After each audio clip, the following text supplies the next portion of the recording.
Hay crímenes en los que parece relativamente sencillo identificar al victimario.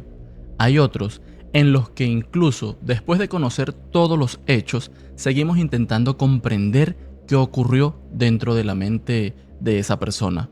Y probablemente por eso el caso de Lindsay Clancy ha generado tanta atención, no solamente porque 3 niños perdieron la vida, no solamente porque la persona acusada de hacerlo fue su propia madre, sino porque alrededor de este caso existe una contradicción profundamente difícil de comprender. Durante años, quienes conocieron a Lindsay la describieron como una madre dedicada, como una enfermera apasionada, una mujer que aparentemente amaba profundamente a sus hijos. Pero el 24 de enero de 2023, dentro de su propia casa en Duxbury, Massachusetts, sus 3 hijos, Cora de 5 años, Dawson de 3 y Callan de apenas 8 meses, fueron estrangulados.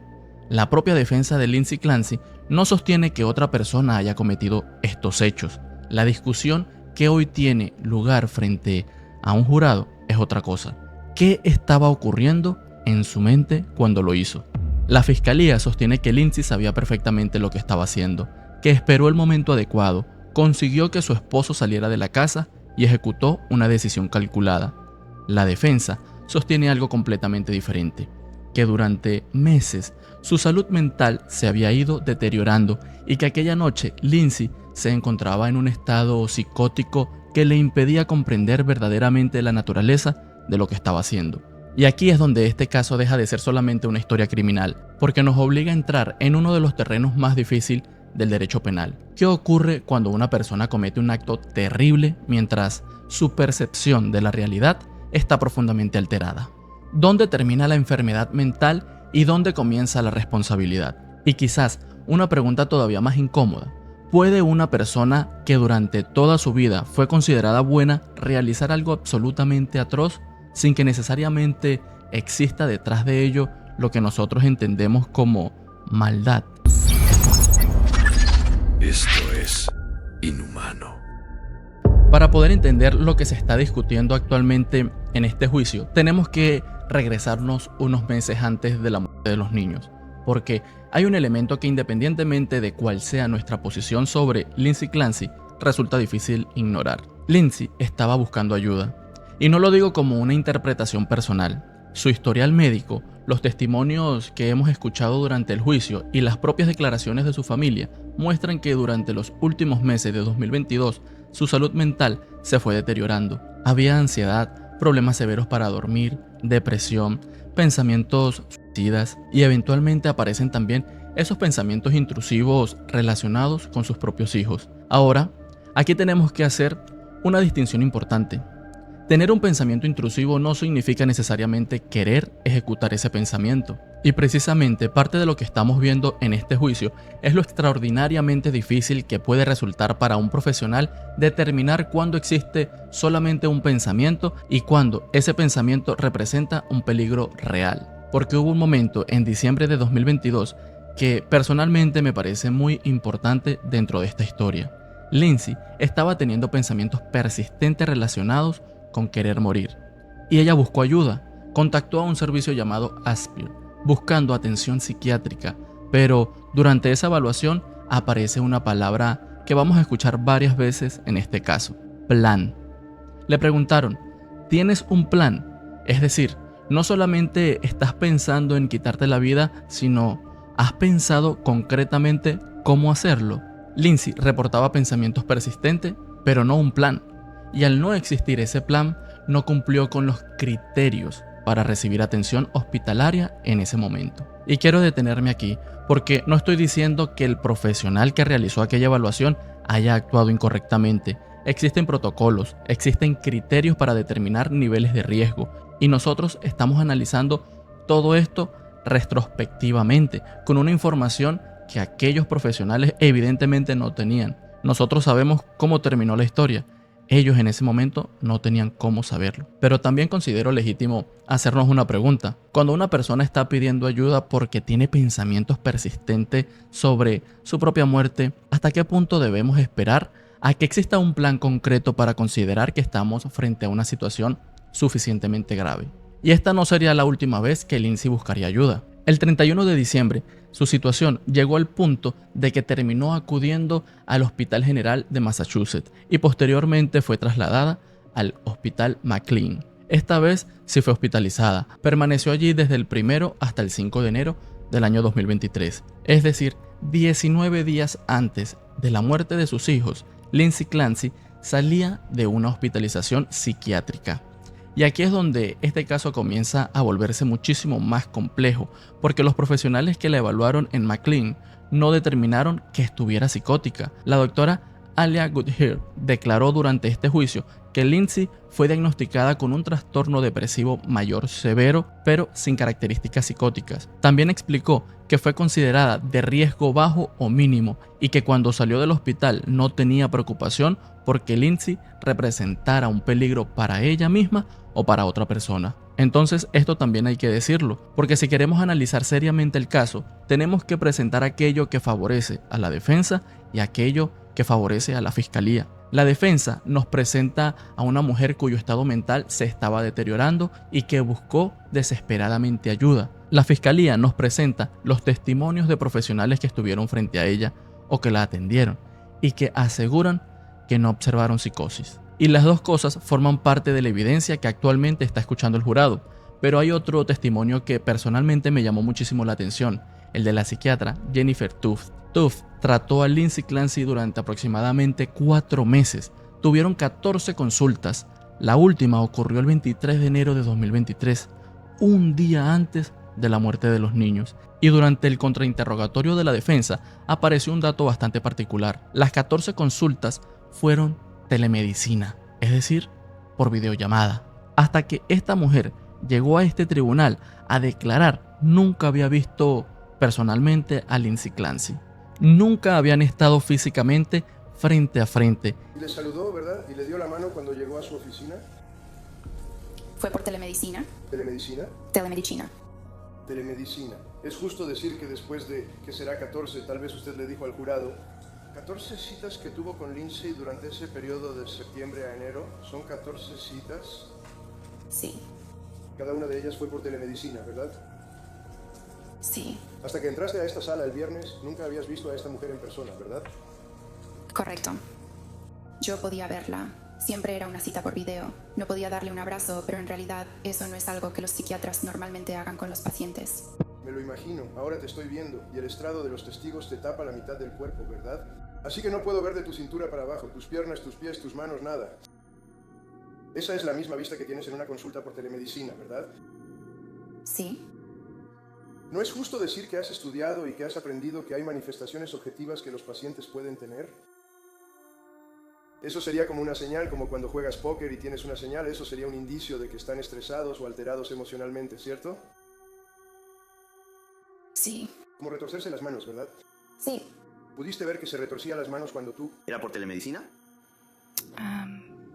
No lo creo. No recuerdo haber visto sus manos. ¿Recuerdas? ¿Sabes cómo la gente se sienta y hace esto con la pierna y la pierna rebota porque están pasando por algún tipo de estrés emocional? Ni siquiera podías ver sus piernas, ¿verdad?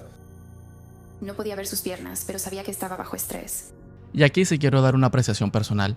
Yo vivo aquí en los Estados Unidos. He sido paciente del sistema de salud estadounidense y conozco perfectamente este tipo de atención. Formularios, casillas, preguntas predeterminadas, campos que tienes que rellenar, consultas virtuales, procesos que buscan ser cada vez más eficientes y estandarizados, entre muchas comillas. Y entiendo perfectamente por qué existe. Pero cuando hablamos específicamente de salud mental, personalmente me cuesta no preguntarme si en esa búsqueda de eficiencia podemos terminar perdiendo algo fundamental. El componente humano, porque el ser humano no solamente habla con palabras, el cuerpo también habla, la postura, las manos, la mirada, la inquietud, la forma de sentarse, determinados movimientos, incluso determinados silencios. Y precisamente esa fue una de las líneas que utilizó la defensa durante el contrainterrogatorio. ¿Cómo puedes observar completamente el comportamiento de un paciente cuando solamente estás viendo una parte de ella a través de una pantalla? Ahora bien, esto no demuestra que Tufts haya cometido una negligencia. Tampoco demuestra que una consulta presencial hubiese cambiado absolutamente nada. Y mucho menos podemos afirmar que hubiera evitado esta tragedia. Pero sí podemos hacernos la pregunta, porque eso también es parte de analizar un caso. Y Reddington fue todavía más lejos. Cuestionó la experiencia que tenía Tuft cuando comenzó a tratar a Lindsay. En ese momento llevaba aproximadamente un mes ejerciendo de manera independiente como psiquiatra. La propia doctora hizo una aclaratoria importante. Eso no significa que tuviera solamente un mes de formación. Había realizado previamente toda su residencia, pero la defensa utilizó incluso la información de su perfil profesional, donde aparecía su interés por la salud mental de las mujeres y la psiquiatría perinatal, para cuestionar cuánta experiencia práctica tenía realmente cuando Lindsay llegó a su consulta. Así que entiendes eso. Si de hecho se determina que te has anunciado como experto en posparto y en psiquiatría posparto y solo tienes un mes de experiencia más una residencia, ¿considerarías que eso constituye negligencia o una falsa representación? No creo que haya sido negligente. ¿Entiendes qué es esta falsa representación? ¿Sí? Con un mes de experiencia más tu residencia, ¿realmente quieres que este jurado crea que eras un experto? ¿Has anunciado eso? No creo que esas sean exactamente las palabras que usé. Creo que dije que era un interés mío. ¿Lo hiciste? ¿Lo fue? La respuesta. No, adelante, bien respondiste. Yo solo creo que la forma en que lo dije fue que es un interés mío. No creo haberme llamado experta. ¿Eres experta en posparto? Puede que lo sea, no lo sé. Creo que depende de cómo definas ser experta. Cuando una paciente viene contigo y llena el formulario, ¿estás de acuerdo conmigo en que tus registros reflejan ese formulario que ella llenó el 12 de septiembre de 2000, verdad? Y después llegó otro intercambio que me parece todavía más interesante. Reddington le preguntó esencialmente si alguna vez estuvo preocupada por Lindsay Clancy, no solamente como paciente, sino como persona. ¿Alguna vez te preocupaste por su salud mental como persona? Y esa pregunta resume bastante bien lo que la defensa está intentando construir frente al jurado. No solamente está intentando demostrar que Lindsay estaba enferma, está intentando demostrar que alrededor de ella pudo existir un sistema fragmentado donde diferentes profesionales observaban pequeñas partes de un problema que quizás nadie estaba observando completamente. Y aquí aparece otro elemento. La propia Tuft reconoció que no disponía de todo el historial médico de Lindsay. La defensa también cuestionó la manera en que se documentaban las consultas, el uso de registros electrónicos y hasta qué punto esos sistemas permiten capturar verdaderamente todos los matices de una evaluación psiquiátrica. Ese es uno de los formularios que haces que la gente llene, ¿verdad? Sí, correcto. ¿Puedes ver la pequeña marca de verificación? Sí. ¿Quién pone la marca de verificación ahí? El paciente. Entonces, ¿cuántas páginas? Porque no quiero revisar todas las páginas otra vez. ¿Cuántas páginas tiene la visita? Bueno, ¿cuántas páginas revisó Lindsay para marcar las casillas de Aster? Había muchas páginas. ¿Fueron muchas? ¿10 o 20? Sí, tal vez entre 10 y 20. Ella estaba un poco peor en ciertas citas. Y la palabra deteriorándose, que no es mi elección de palabras, es lo que está en la nota porque tuve que seleccionar eso. ¿Por qué? ¿Tiene algún tipo de programa en el que tiene que marcar la casilla y desplegar el menú? ¿No puede tomar una pluma y escribir algo sobre un paciente? Hay ciertas partes de la nota donde puedo escribir lo que yo considere necesario, pero ese aspecto específico de la nota es un botón donde tienes que elegir una de 3 opciones. Y nuevamente, yo no estoy diciendo que utilizar un registro electrónico sea incorrecto, sería absurdo, pero creo que podemos hacernos una pregunta mucho más amplia. ¿Hasta qué punto podemos intentar subsumir algo tan complejo como el comportamiento humano dentro de determinadas casillas? Porque una persona puede marcar no tengo un plan, puede marcar no tengo intención, puede incluso responder un simple no y aún así estar profundamente enferma. Precisamente por eso la evaluación clínica existe. Y después tenemos los medicamentos. Este es otro de los grandes temas que está apareciendo durante el juicio. Durante aquellos meses, Lindsay recibió diferentes medicamentos psiquiátricos, mientras los profesionales intentaban controlar síntomas que iban desde ansiedad, depresión, hasta insomnio y pensamientos intrusivos.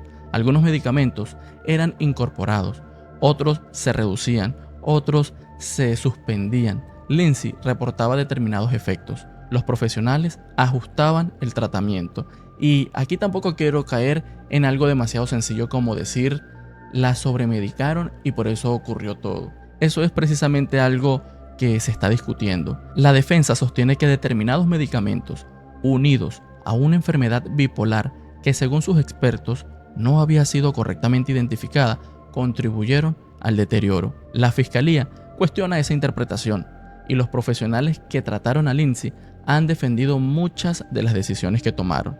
Por eso este juicio es tan interesante, porque tenemos a diferentes médicos observando prácticamente a la misma persona y llegando incluso años después a conclusiones completamente diferentes sobre lo que estaba ocurriendo dentro de su mente. Y hay algo más que debemos mencionar porque está ocurriendo paralelamente a este proceso penal. En enero de 2026 se presentaron 2 demandas civiles relacionadas con la atención médica que recibió Lindsay. Una fue presentada por Patrick Clancy y otra por la propia Lindsay.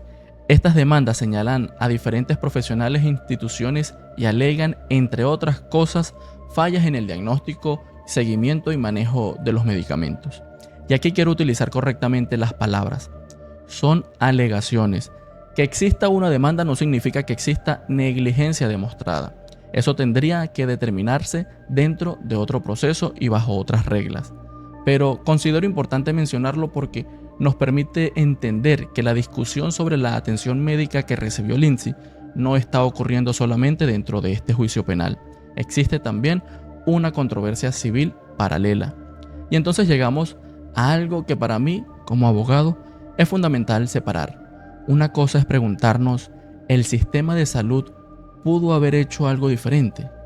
Y otra completamente distinta es, ¿Lindsay Clancy era criminalmente responsable cuando mató a sus hijos? No son la misma pregunta. Podemos encontrar diferencias en su tratamiento y aún así concluir que era criminalmente responsable. O podemos considerar que determinados profesionales actuaron razonablemente con la información que tenían y al mismo tiempo concluir que Lindsay atravesó posteriormente un episodio psicótico. Una cosa no necesariamente determina a la otra, y aquí entra precisamente la función del proceso penal, porque nosotros desde nuestras casas reaccionamos emocionalmente y es completamente comprensible. Estamos hablando de 3 niños, pero un tribunal no puede decidir exclusivamente desde la emoción. La fiscalía tiene una función, la defensa tiene otra, y el jurado tendrá que decidir a partir de las evidencias. La defensa no está diciendo que Lindsay no mató a sus hijos, está planteando algo jurídicamente mucho más específico, que debido a una enfermedad mental, Lindsay no era criminalmente responsable cuando lo hizo. Y la fiscalía está intentando demostrar exactamente lo contrario, que independientemente de sus problemas de salud mental, Lindsay comprendía lo que estaba haciendo y conservaba suficiente capacidad para controlar su conducta. Por eso, cuando vemos un contrainterrogatorio particularmente agresivo, tenemos que entender también cómo funciona un proceso adversarial. El abogado está intentando destruir la credibilidad de una prueba que perjudica a su cliente. La fiscalía hará exactamente lo mismo con los expertos de la defensa. Eso no significa que nosotros tengamos que escoger inmediatamente un bando. Nuestra tarea aquí es mucho más interesante: escuchar, contrastar, analizar y después preguntarnos algo que personalmente me parece mucho más difícil que simplemente buscar un monstruo. ¿Qué hacemos jurídicamente cuando una persona que aparentemente estaba pidiendo ayuda termina cometiendo un acto absolutamente inimaginable? Hay otros 2 momentos del contrainterrogatorio de la doctora Jennifer Tuft que considero importante porque ayudan a entender qué está intentando demostrar la defensa. El primero tiene que ver con algo llamado Escala de Depresión Postnatal de Edimburgo, o por sus siglas EPDS. Y voy a explicarlo brevemente porque seguramente muchas personas nunca han escuchado hablar de ello. La escala de Edimburgo es un cuestionario compuesto por 10 preguntas diseñado específicamente para detectar síntomas de depresión durante el embarazo y después del parto. No es un diagnóstico, es importante aclararlo. Una persona no puede ser diagnosticada con psicosis posparto simplemente porque obtenga determinada puntuación en esa escala.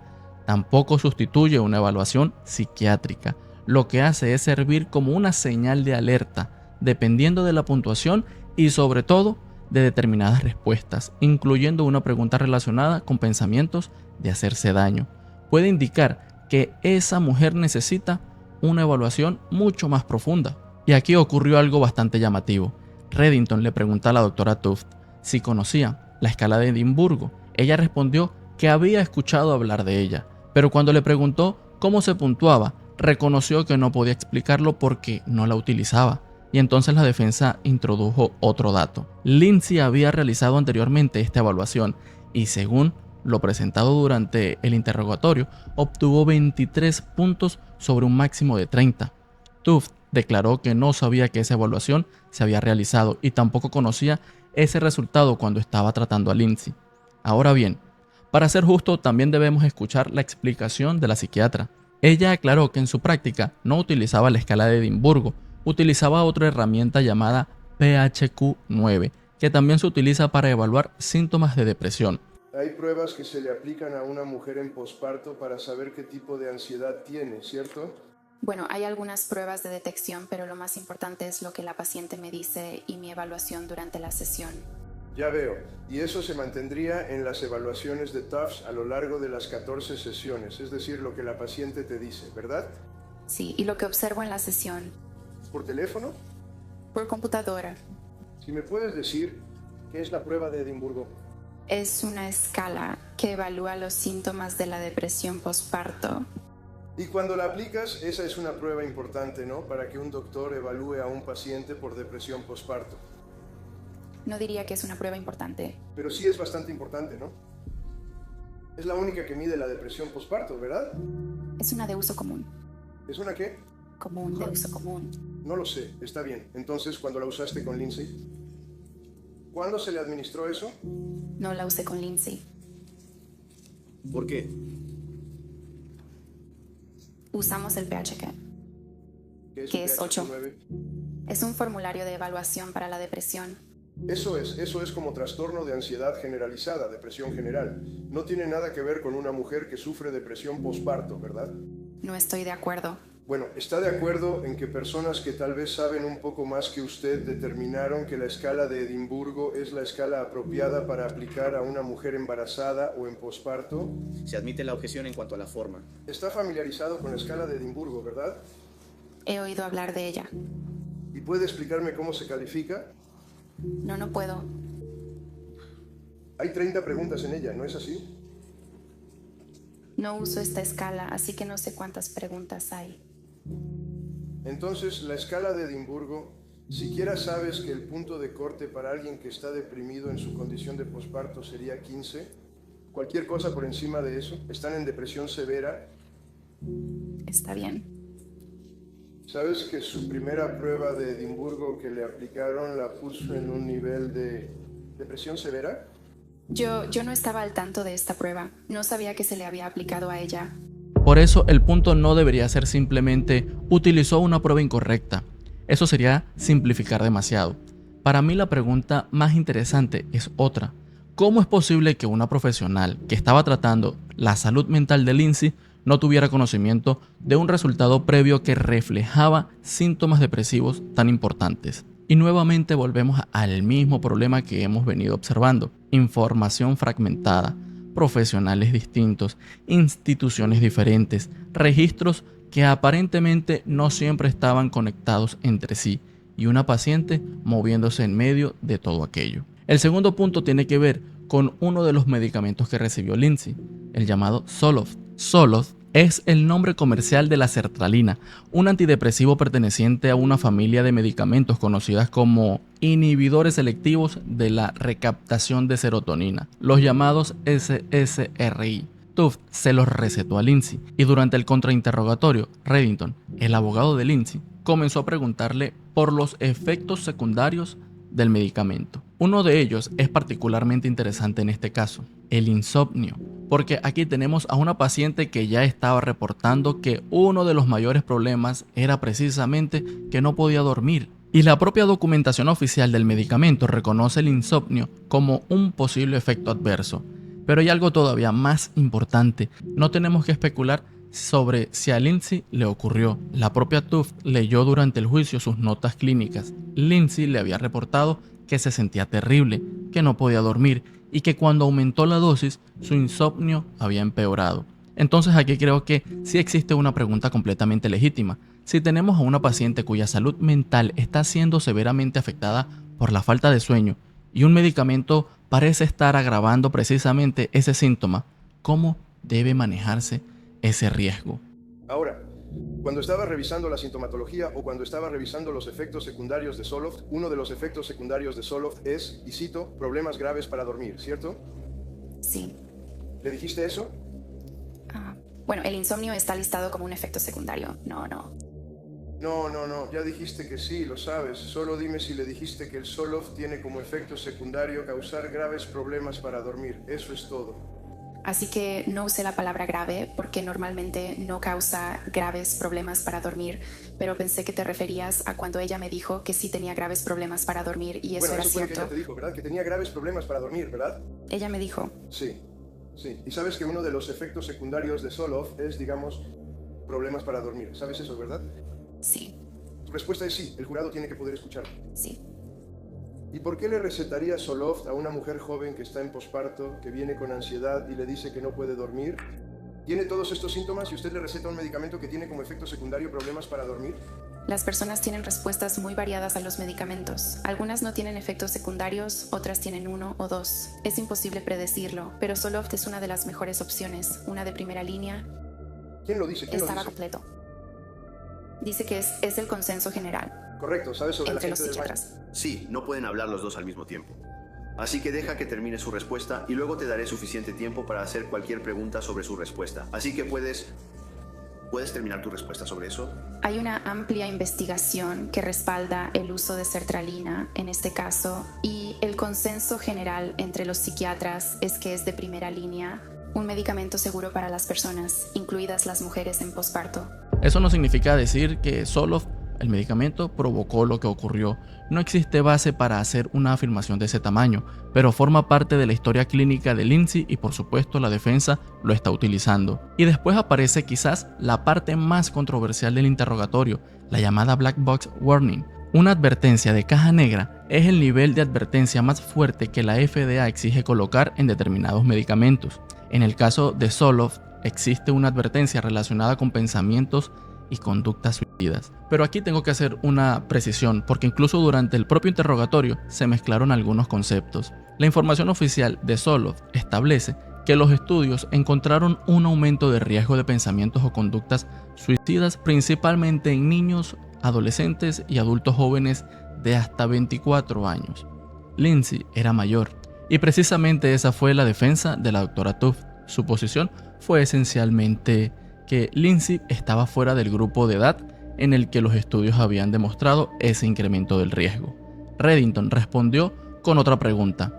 ¿El hecho de que los estudios hayan establecido determinados rangos de edad significa que resulta absolutamente imposible que una persona ligeramente mayor pueda experimentar algo semejante? Ideación suicida y homicida, hay una advertencia de recuadro negro en Zoloft junto con otros ISRS, ¿verdad? Menores de 18 años. Niños y adultos más jóvenes que Lindsay. Doctor, le pido una disculpa. ¿Puede escuchar mi pregunta y responder sí o no? ¿Existe una advertencia de caja negra en Zoloft? Sí. Está bien. ¿Y una advertencia de caja negra es requerida o prescrita por quién? ¿La FDA? Probablemente. Probablemente.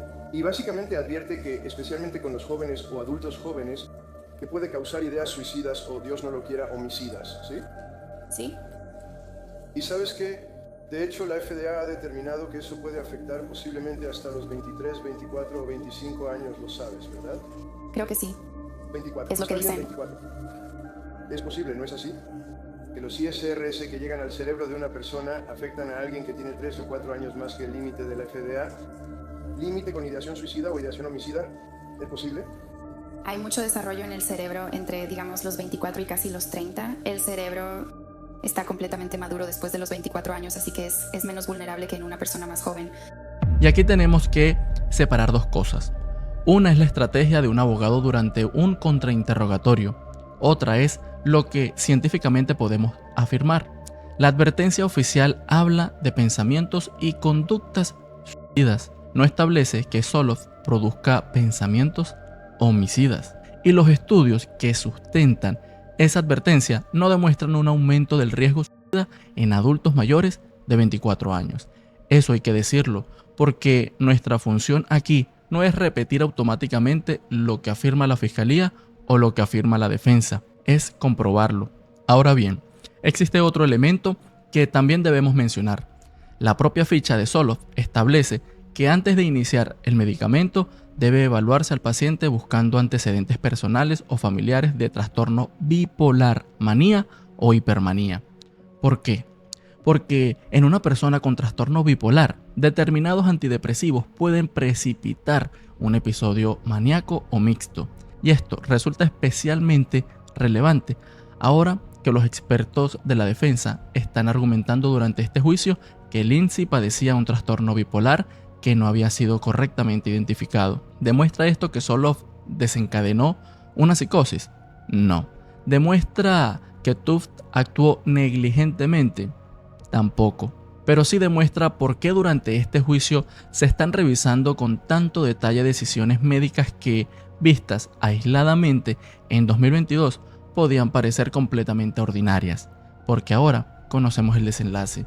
Y cuando conocemos el desenlace, inevitablemente comenzamos a mirar hacia atrás buscando aquellas señales que quizás en ese momento nadie consiguió interpretar completamente. Hasta ahora hemos hablado mucho de la salud mental de Lindsay, de los médicos, de los medicamentos, de su deterioro. Pero para entender realmente qué está decidiendo este jurado tenemos que ir al día de los hechos, el 24 de enero de 2023, Duxbury, Massachusetts. Y aquí quiero hacer algo muy sencillo, responder las preguntas que normalmente intentamos responder cuando analizamos cualquier hecho criminal. ¿Cuándo ocurrió? ¿Dónde ocurrió? ¿Cómo ocurrió? Y sobre todo, ¿por qué ocurrió? Las primeras 3 preguntas podemos reconstruirlas bastante bien con la evidencia. La cuarta es precisamente la que está dividiendo a este juicio. Aquella tarde, Lindsay estaba en su casa junto a Patrick y sus 3 hijos. A las 4:02 de la tarde, según la evidencia digital presentada durante el juicio, Lindsay buscó en su teléfono información sobre Miralax para niños. A las 4:13 realizó una búsqueda relacionada con comida para llevar del restaurante 3B y dentro de ese proceso utilizó Apple Maps para consultar una ruta desde su casa hasta el restaurante. Este pequeño detalle se ha convertido en uno de los elementos más importantes para la fiscalía. ¿Pero por qué? Porque un mapa no solamente te dice dónde está un lugar, también te dice cuánto tardas en llegar. Y ese tiempo depende incluso del tráfico que exista en ese momento. La fiscalía quiere que el jurado vea esta búsqueda y concluya algo muy concreto. Lindsay estaba calculando cuánto tiempo estaría Patrick fuera de la casa, pero la defensa interpreta exactamente la misma búsqueda de una manera diferente. Según su teoría, Lindsay sufría una ansiedad importante cuando tenía que permanecer sola con los niños. Por eso, saber cuánto tiempo iba a estar fuera Patrick podía tener una explicación completamente distinta. No calcular cuánto tiempo tenía para matarlos, sino saber cuánto tiempo tendría que permanecer sola con ellos. Y aquí empezamos a ver algo que se va a repetir durante prácticamente todo este caso. El hecho es el mismo, lo que cambia es la interpretación. A las 4:47, Lindsay vuelve a buscar información sobre el medicamento para los niños y accede a la página de CVS. Después, llama a una farmacia CVS de Kingston para confirmar que tenían el producto. A las 4:53, le escribe a Patrick. Le pregunta si quiere pedir comida del restaurante 3B porque no había cocinado. Patrick responde y acepta. Posteriormente, Lindsay realiza el pedido y también le pide que pase por CVS. Y finalmente, alrededor de las 5:15, 5:15 de la tarde, Patrick sale de la casa. Primero va al CVS. Patrick declaró que desde su casa hasta esa farmacia tardó aproximadamente 3 minutos. Después conduce hacia 3B. Ese segundo trayecto le tomó aproximadamente 10 minutos. Las cámaras del restaurante lo muestran entrando alrededor de las 5:54 de la tarde. Y aproximadamente a las 6:09, Patrick está nuevamente en su casa. Es decir, desde que salió hasta que regresó, transcurrieron aproximadamente 54 minutos. Y dentro de esos 54 minutos, murieron Cora, Dawson y Callan. Según la evidencia presentada en ese juicio, los 3 niños fueron estrangulados utilizando bandas de ejercicio. Cora tenía 5 años, Dawson tenía 3 y Callan tenía apenas 8 meses. Después, Lindsay subió al segundo piso, se produjo heridas en las muñecas y en el cuello y finalmente salió por la ventana del dormitorio del segundo piso. La caída le produjo lesiones extremadamente graves en la columna que terminaron dejándola paralizada. Y aquí aparece otro de los elementos que la fiscalía ha querido destacar. Distintos profesionales médicos describieron posteriormente las heridas del cuello y algunas de las heridas de las muñecas como superficiales. ¿Por qué insiste tanto la fiscalía en eso? Porque forma parte de su teoría. Si Lindsay realmente quería morir, podría argumentarse por qué las heridas que se produjo con un arma blanca no fueron más profundas. La sugerencia que intenta dejar la acusación frente al jurado es que aquello podría haber sido una tentativa de suicidio preparada o incluso parcialmente escenificada después de matar a los niños. Pero aquí también tenemos que ser cuidadosos, porque hay un problema con llevar ese argumento demasiado lejos. Lindsay después se lanzó desde una ventana del segundo piso y el resultado de esa caída fue una lesión devastadora en la columna. Por eso, personalmente me cuesta reducir todo lo ocurrido simplemente a la profundidad de unas heridas. Podemos discutir la naturaleza de las cortadas, eso forma parte de la evidencia, pero también tenemos que observar la conducta completa, y arrojarse desde una ventana constituye, cuando menos, un acto extremadamente peligroso para la propia vida. Patrick regresó aproximadamente a las 6:09, entró a la casa y algo inmediatamente le pareció extraño. La casa estaba demasiado silenciosa. Comenzó a llamar a Lindsay y a los niños. No obtuvo respuesta. Subió al segundo piso. Encontró sangre en el dormitorio. La ventana estaba abierta. Y cuando salió hacia el patio, allí encontró a Lindsay tendida en el suelo. Patrick declaró que le preguntó qué había ocurrido. Y según su testimonio, Lindsay le respondió: intenté matarme. Después le preguntó: ¿dónde están los niños? Y Patrick declaró que ella respondió: en el sótano, que logró escuchar la palabra basement. Este momento también ha generado muchísimo debate alrededor del caso, porque la llamada que Patrick hizo al 911 no ha sido publicada. El juez permitió que el jurado la escuchara, pero ordenó que el audio no fuera distribuido públicamente. Por eso muchas de las transcripciones que circulan actualmente por internet no son transcripciones oficiales certificadas por el tribunal. Son reconstrucciones realizadas por periodistas que estaban dentro de la sala escuchando el audio. Y eso hay que aclararlo. Lo que sí tenemos es el testimonio directo de Patrick, y tenemos periodistas presentes en la sala que describieron a Lindsay gimiendo y tratando de comunicarse mientras Patrick intentaba mantenerla consciente. Posteriormente, Patrick entra nuevamente a la casa mientras continúa conectado al 911, baja al sótano y allí encuentra a sus hijos. La reacción que queda registrada en esa llamada es extremadamente fuerte. Por eso, por respeto a los niños y a la familia, no creo que sea necesario reproducirla completa. Pero ese es el momento en que Patrick comprende lo que había ocurrido. Ahora bien, hasta aquí tenemos una reconstrucción relativamente objetiva. Patrick sale, Lindsay queda sola con los niños mueren. Lindsay intenta quitarse la vida, Patrick regresa y los encuentra. Pero ahora viene la verdadera batalla jurídica. ¿Qué significan esos hechos? Porque la fiscalía y la defensa los están contando como si fueran dos historias completamente distintas. Para la fiscalía existe una secuencia lógica. Lindsay consulta la distancia al restaurante, organiza la comida, confirma el medicamento en CVS, envía a Patrick a realizar 2 diligencias, espera a quedarse sola, mata a los niños y posteriormente intenta quitarse la vida. Vista de esa manera, la fiscalía dice: eso es planificación. No estamos observando un acto absolutamente desorganizado. Estamos observando una sucesión de conductas orientadas a conseguir una oportunidad. Y nuevamente aparece una palabra que ya vimos anteriormente en este caso: plan. Pero aquí quiero detenerme porque me parece extraordinariamente interesante. Meses antes, cuando Lindsay buscó ayuda porque estaba teniendo pensamientos relacionados con su propia muerte, una de las preguntas fundamentales que utilizó el sistema de salud para evaluar el nivel de riesgo fue: ¿tienes un plan? Y Lindsay decía que no. Tenía pensamientos, pero no había elaborado un método concreto para ejecutarlos.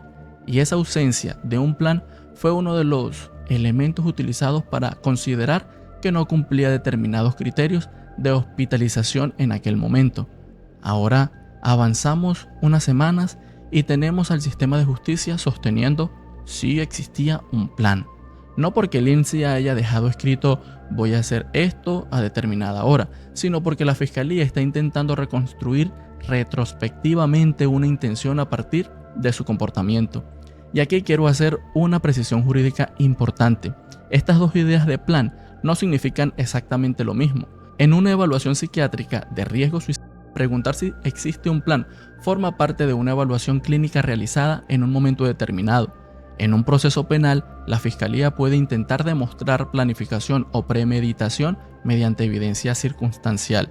Son contextos diferentes, pero aún haciendo esa distinción, creo que la comparación nos deja una pregunta bastante incómoda. ¿Puede un tribunal reconstruir, después de una tragedia, un plan que los profesionales que estaban evaluando a esa persona antes de la tragedia nunca pudieron detectar? Y si la respuesta es sí, ¿qué nos dice eso sobre las limitaciones que existen cuando intentamos predecir el comportamiento humano? Y aquí aparece también la versión de Lindsay. Según lo que posteriormente relató a profesionales que la evaluaron, aquel día escuchó una voz masculina, una voz autoritaria, una orden: matar a sus hijos y después quitarse la vida. Los expertos de la defensa han descrito esto como una alucinación de comando dentro de un episodio psicótico. El Dr. Philip Resnick, por ejemplo, declaró que, en su opinión, Lindsay estaba francamente psicótica y sentía que una fuerza externa controlaba sus actos. Si aceptamos esa explicación, entonces todo el significado de aquellos 54 minutos cambia. La pregunta ya no sería ¿planificó matar a sus hijos?, sino ¿hasta qué punto una persona psicótica puede realizar acciones aparentemente organizadas mientras su percepción de la realidad está profundamente alterada? Porque este es uno de los grandes errores que podemos cometer cuando hablamos de psicosis. Pensar que una persona psicótica necesariamente tiene que estar completamente desorganizada todo el tiempo. La defensa ha presentado expertos que sostienen que no necesariamente es así. Una persona puede conducir, puede escribir un mensaje, puede utilizar un teléfono, puede preparar comida, puede incluso responder preguntas y simultáneamente mantener una creencia delirante. La fiscalía naturalmente interpreta esas mismas conductas como evidencia de que Lindsay conservaba conciencia, control y comprensión de lo que estaba haciendo. Y esa diferencia es exactamente lo que el jurado tendrá que resolver. Por eso este caso me parece jurídicamente tan complejo, porque aquí nadie está discutiendo seriamente quién produjo la muerte de estos niños. La gran discusión está en otra parte, está dentro de la mente de Lindsay Clancy durante esos minutos. Y tenemos un problema, nadie puede entrar allí. Lo único que podemos hacer es reconstruirla, con búsquedas de teléfono, con mapas, con mensajes, con medicamentos, con testimonios, con lo que dijo antes, con lo que dijo después, con lo que observaron los médicos y con la interpretación de expertos que, incluso teniendo acceso prácticamente a la misma información, están llegando a conclusiones completamente opuestas. Y quizás esa es la pregunta central de este juicio. ¿Estamos frente a una mujer que creó deliberadamente una ventana de 54 minutos para matar a sus hijos? ¿O estamos frente a una mujer profundamente enferma que, dentro de una realidad psicótica que solamente ella podía percibir, terminó ejecutando el peor acto imaginable? Los hechos son los mismos. Lo que este jurado está decidiendo es qué significan. Hasta este momento hemos intentado hacer algo que para mí es fundamental cuando hablamos de un caso como este: separar los hechos de las interpretaciones. Hemos hablado de lo que sabemos, de lo que ha aparecido durante el juicio, de lo que sostiene la fiscalía, de lo que sostiene la defensa y también de aquello que todavía no sabemos. Pero vivimos en el 2026 y actualmente existe otro tribunal que funciona paralelamente al sistema de justicia: Internet, un lugar donde todos podemos opinar. Y eso, en principio, no tiene absolutamente nada de malo. La libertad de expresión es uno de los derechos que más ha costado conquistar y defender en nuestras sociedades. Tenemos derecho a cuestionar, tenemos derecho a desconfiar, tenemos derecho incluso a construir hipótesis. El problema comienza cuando dejamos de distinguir entre una hipótesis y un hecho, porque el algoritmo no exige pruebas, un tribunal sí. Y este caso se ha convertido precisamente en terreno fértil para eso. ¿Y si fue Patrick? Esta es probablemente una de las teorías que más ha crecido alrededor del caso.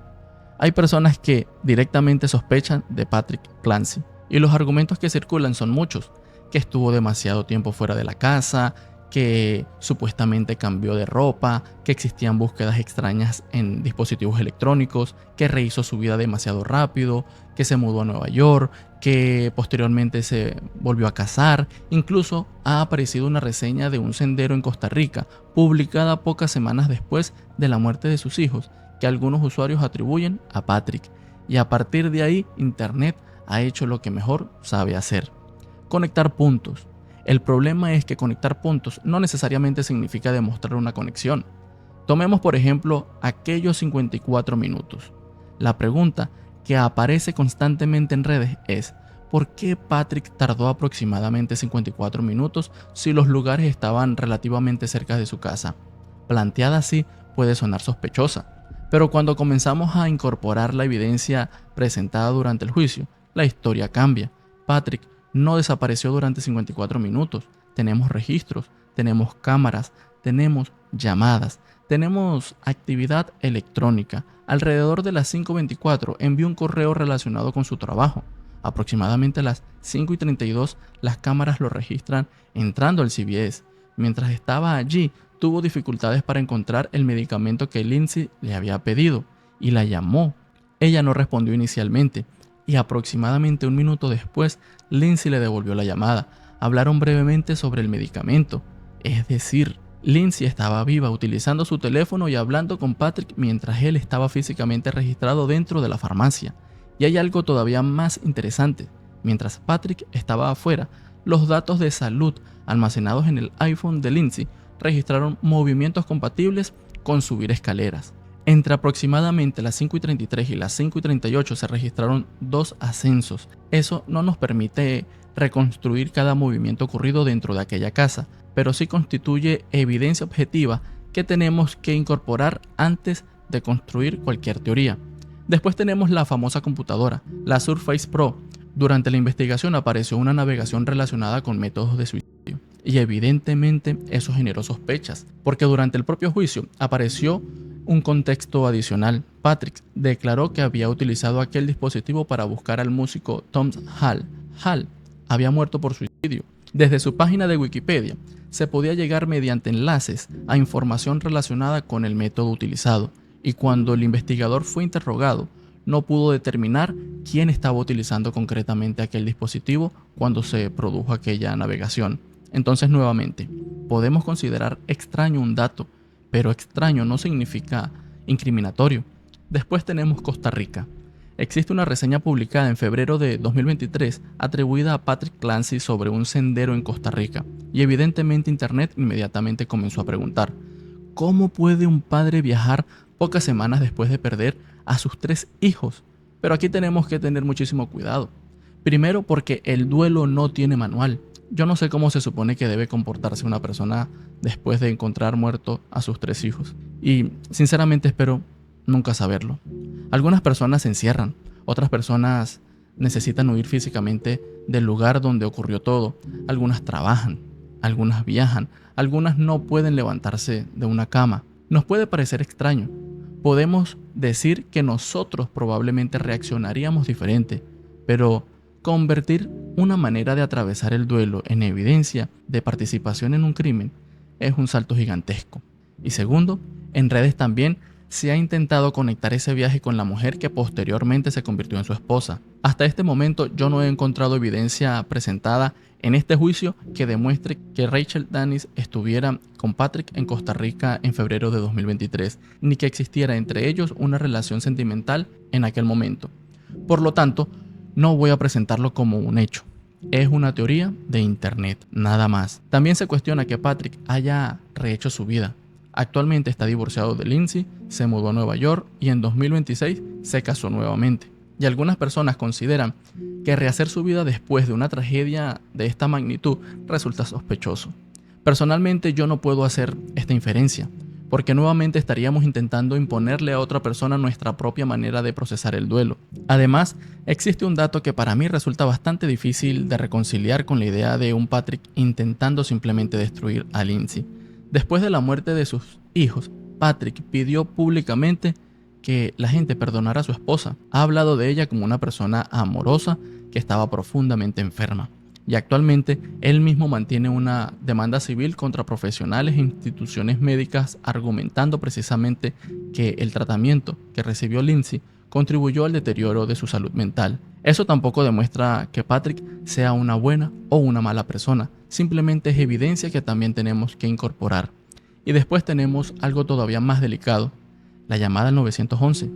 Quienes estuvieron dentro de la sala pudieron escuchar una llamada extraordinariamente traumática. En determinado momento, después de encontrar a sus hijos, Patrick utiliza una expresión extremadamente fuerte. Se ha reportado que gritó que Lindsay había matado a sus hijos utilizando incluso una grosería. Y algunas personas en internet han utilizado esa expresión para cuestionar: ¿qué padre se refiere así a sus propios hijos? Y personalmente creo que este argumento es profundamente injusto. Estamos analizando gramaticalmente las palabras pronunciadas por una persona segundos después de encontrar a sus 3 hijos sin vida. No estaba concediendo una entrevista, no estaba preparando una declaración, no estaba frente a un tribunal, estaba viviendo probablemente el momento más traumático de toda su existencia. Pretender determinar la culpabilidad o inocencia de alguien porque utilizó una grosería dentro de semejante estado emocional me parece llevar el análisis demasiado lejos. Y aquí hay algo que para mí termina de colocar estas teorías en perspectiva. Lindsay Clancy está siendo representada por Kevin Reddington, un abogado penalista extraordinariamente experimentado, y la defensa ha investigado este caso durante años. Ha cuestionado médicos, ha cuestionado policías, ha cuestionado peritos, ha cuestionado registros electrónicos, ha cuestionado prácticamente cada elemento utilizado por la fiscalía. Sin embargo, la defensa no está diciendo que Patrick mató a los niños, no está diciendo que Lindsay fue incriminada, no está diciendo que existió un encubrimiento. Su defensa es otra: Lindsay mató a sus hijos, pero según ellos lo hizo mientras sufría una enfermedad mental tan grave que no podía ser considerada criminalmente responsable. Eso no demuestra matemáticamente que todas las teorías sobre Patrick sean imposibles, pero sí debería hacernos reflexionar antes de convertir una sospecha nacida en TikTok en una acusación contra una persona que perdió a sus 3 hijos. Pero hay otra reacción social que también merece analizarse. Este juicio ha generado algo extraordinariamente particular. Cientos de personas, principalmente mujeres vestidas de rosas, se han congregado frente al tribunal para mostrar solidaridad con Lindsay.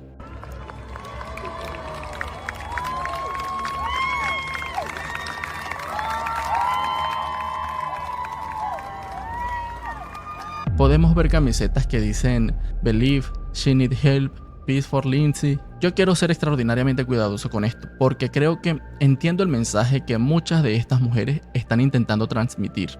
No necesariamente están celebrando la muerte de 3 niños. Muchas de ellas han explicado públicamente que están allí porque consideran que la salud mental materna no recibe suficiente atención. Algunas han atravesado personalmente depresión postparto, otras han experimentado pensamientos intrusivos y ven en el caso de Lindsay algo que les produce miedo. Esto pudo haberme ocurrido a mí. Y creo que ese mensaje merece ser escuchado, pero también creo que existe un problema comunicacional. Porque cuando la solidaridad se expresa exclusivamente alrededor de la persona que produjo la muerte de sus 3 hijos, resulta inevitable que otra parte de la sociedad mire esas imágenes y pregunte: ¿y dónde queda Cora, Dawson y Callan? Ese sentimiento también es legítimo, y aquí creo que las redes sociales vuelven a complicarlo todo. He visto videos que intentan utilizar el humor, situaciones cotidianas con hijos o determinadas tendencias para expresar: ser madre puede llevarte al límite. Y probablemente detrás de alguno de esos videos exista un mensaje serio. El agotamiento materno existe. La depresión posparto existe. La psicosis posparto existe. Los pensamientos intrusivos existen. Y hablar de todo esto es absolutamente necesario. Pero también tenemos que entender que la forma en la que transmitimos un mensaje importa. Porque si intentamos generar conciencia sobre salud mental utilizando imágenes que puedan interpretarse como una banalización de la muerte de 3 niños, corremos el riesgo de conseguir exactamente lo contrario. La gente deja de escuchar el mensaje y solamente observa algo que parece incomprensible. Personas solidarizándose con una madre que mató a sus hijos. Por eso creo que aquí necesitamos dos cosas simultáneamente: empatía y responsabilidad. Podemos sentir empatía por Lindsay sin olvidar a Cora, a Dawson y a Callan. Podemos defender una mejor atención para la salud mental materna sin convertir a Lindsay en una heroína. Podemos reconocer que una enfermedad mental puede alterar profundamente la conducta humana sin decir que cualquier conducta queda automáticamente justificada. Y también podemos recordar a 3 niños sin necesidad de convertir a su madre en un monstruo antes de que un jurado determine cuál era realmente su estado mental. Y quizás esa sea la reflexión con la que quiero cerrar este primer video. Creamos un monstruo porque los monstruos son fáciles de entender. Nos tranquiliza pensar que quien hace algo terrible necesariamente tiene que ser completamente diferente a nosotros. Malo, cruel, inhumano. Porque la otra posibilidad es mucho más incómoda. La posibilidad de que la mente humana puede enfermar hasta un punto en el que una persona que durante años fue descrita como una madre cariñosa, responsable y preocupada por sus hijos, termine realizando algo absolutamente incompatible con la persona que todos creían conocer. Y eso da miedo, muchísimo más miedo que un monstruo, porque nos obliga a hablar seriamente de la salud mental. La salud mental es real, las enfermedades mentales son reales, y aunque nos consideremos una sociedad extraordinariamente avanzada, todavía existen enfermedades que no comprendemos completamente. Todavía existen personas que piden ayuda y no sabemos identificar correctamente el nivel de peligro en el que se encuentran. Todavía existen familias que no saben reconocer determinadas señales. Y todavía utilizamos expresiones como "está loco" para simplificar fenómenos extraordinariamente complejos del comportamiento humano. Este caso no debería servir para glorificar a Lindsay Clancy. Tampoco debería servir para demonizarla antes de conocer el resultado del proceso. Y muchísimo menos debería servir para encontrar otro culpable simplemente porque emocionalmente necesitamos que exista uno. Debería servir para hacernos preguntas sobre responsabilidad, sobre enfermedades, sobre maternidad, sobre nuestro sistema de salud, sobre nuestro sistema de justicia y fundamentalmente sobre los límites de nuestra capacidad para comprender la mente humana. Porque este juicio todavía no ha terminado. La defensa ya presentó su caso. La fiscalía está presentando sus últimos testigos de refutación y muy pronto este caso pasará a manos del jurado. Así que este video tampoco pretende cerrar la historia. Hasta hoy, finales de agosto de 2026, esto es lo que sabemos. Y cuando exista un veredicto, cuando escuchemos los argumentos finales y cuando sepamos cuándo este jurado respondió la pregunta que llevamos haciéndonos durante todo este video, volveremos a hablar de Lindsay Clancy.